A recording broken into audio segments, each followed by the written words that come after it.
बीते दिन अरविंद केजरीवाल को राजीव गांधी कोर्ट से जो है राहत की सांस तो मिली थी, पर वहीं पर अगर ईडी सीबीआई की बात करें तो ईडी सीबीआई ने इस बार चुनौती जो है हाई कोर्ट की तरफ दी। और अगर बात करी जाए अब तक के इतिहास की, तो इतिहास में पहली बार ये ऐसा हुआ है कि जो पूर्व मुख्यमंत्री है वो दूसरी बार आके ऐसे में बयानबाजी करते हैं। हमारे साथ उन्हीं के वकील हैं ऋषिकेश कुमार जी। सर, किस तरीके से देख रहे हैं ऐसे राजीव गांधी कोर्ट से जो है राहत का सांस मिलती है और उसके बाद चुनौतियां आती है ईडी सीबीआई की तरफ से कि हाई कोर्ट में आगे पेश है? देखिए, चुनौती के अलावा ये भी है कि जो देश का कानून व्यवस्था है, कानून का जो सिस्टम है और संविधान है, उसमें हायरार्की है कि पहले अगर ट्रायल कोर्ट है तो सीबीआई ने ट्रायल कोर्ट के ऑर्डर को जो है चैलेंज किया हाई कोर्ट ने सुनवाई के लिए रखा।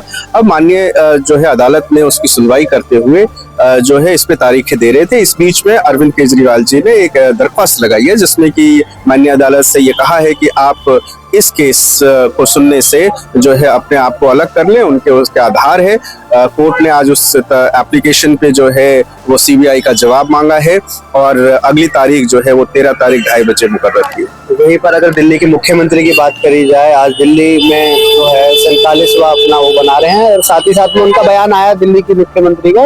वो कहते हैं कि अरविंद केजरीवाल को पता है कि वो जो है बिल्कुल दोषी है, उनको पता है कि कोर्ट में जाकर कुछ नहीं होगा, दोषी करार होना, और उनको भी जो है संविधान पे और न्यायालय है उनके ऊपर भरोसा है। वर्तमान जो मुख्यमंत्री हैं उनके जो ज्ञान पे जो है मुझे थोड़ा संदेह है।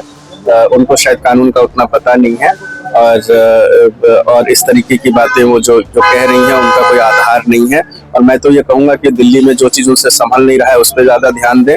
जो कानूनी लड़ाई है अरविंद केजरीवाल की वो लड़ लेंगे। और जहां तक बात रही दोषी का, तो उनको शायद पता नहीं है कि वो दोषी नहीं साबित हुए, निर्दोष साबित हुए, तो अपने फैक्ट्स वो जो है करेक्ट कर ले। वहीं पर अगर बात करी जाए, क्योंकि पहले भी कभी ऐसा हुआ नहीं कि पूर्व मुख्यमंत्री आते हैं और अपनी ही पेशी पर आके बयानबाजी करते हुए नजर आते हैं। इस देश में बहुत सारी चीज पहली बार होनी चाहिए और होना भी चाहिए, और अगर अच्छे के लिए हो रहा है उसको बार बार होना चाहिए। उनका साफ तौर पर यह भी कहना था दिल्ली के मुख्यमंत्री का साक्ष्य जो है वो साफ तौर पर उनके खिलाफ होते हुए खड़े दिखाई दे रहे हैं। इससे साबित होता है कि मैडम किस तरीके से जो ये पूरा जो हम कहते हैं कि ये सीबीआई और ये सब मिले हुए हैं, तो मैडम जो कह रहे हैं उनके पास साक्ष्य, तो वो आ जाती नीचे कोर्ट में साक्ष्य देने के लिए।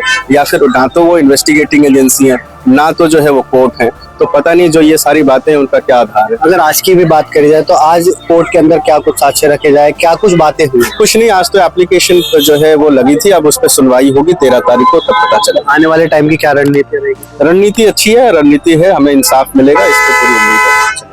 बात करने के लिए तो ये थे हमारे साथ बातचीत करने के लिए और इस मुद्दे पर ज्यादा जानकारी देने के लिए अरविंद केजरीवाल के वकील है ऋषिकेश कुमार जी। उनका साफ तौर पर यही कहना था कि आने वाली जो 13 तारीख है उसमें जो केजरीवाल है उनको कहीं ना कहीं बरी होते हुए देखते हुए नजर आएगी दिल्ली की जनता। अब देखने की बात यह रहती है 13 तारीख को क्या कुछ फैसला होता है।